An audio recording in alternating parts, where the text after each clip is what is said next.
اللہ کے نام سے شروع جو نہایت مہربان اور رحم کرنے والا ہے۔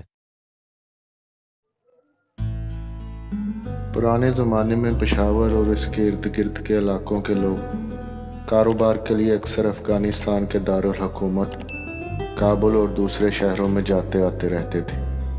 ایسے ہی دو شخص پشاور سے کابل گئے اور وہاں جا کر گوشت فروخت کرنے کا کام شروع کر دیا۔ وہ دونوں کچھ مدت تک کابل میں کام کرتے رہے۔ جب ان کے پاس 2-3 ہزار روپے جمع ہو گئے تو انہوں نے اپنے وطن واپس جانے کا ارادہ کیا۔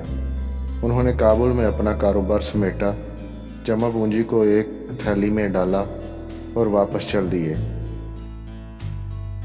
راستے میں ایک جگہ انہوں نے ایک اندھے فقیر کو دیکھا۔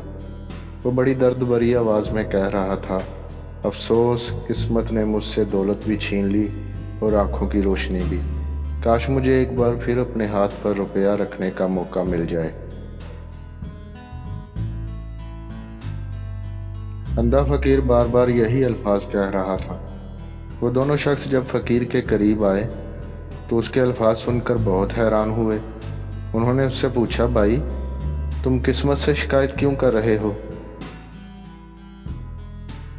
اندھے فقیر نے آہ بھر کر کہا، کیا پوچھتے ہو بھائیو، ایک وقت تھا میں بھی تمہاری طرح ہی تھا۔ میری بہت سی جائیداد تھی، ہزاروں لاکھوں میں کھیلتا تھا۔ پھر قسمت نے پلٹا کھایا، میں امیر سے فقیر ہو گیا۔ قسمت نے میری آنکھوں کی روشنی بھی چھین لی۔ اب قسمت سے شکایت نہ کروں تو کیا کروں؟ ان دونوں نے کہا، مگر تم یہ کیوں کہتے ہو کہ کاش ایک بار پھر اپنے ہاتھ پر روپیہ رکھنے کا موقع مل جائے؟ اندھے فقیر نے ایک آہ بھری اور کہا، اس لیے کہ ایک وہ وقت تھا جب میرے ہاتھ میں ہزاروں روپے ہوتے تھے۔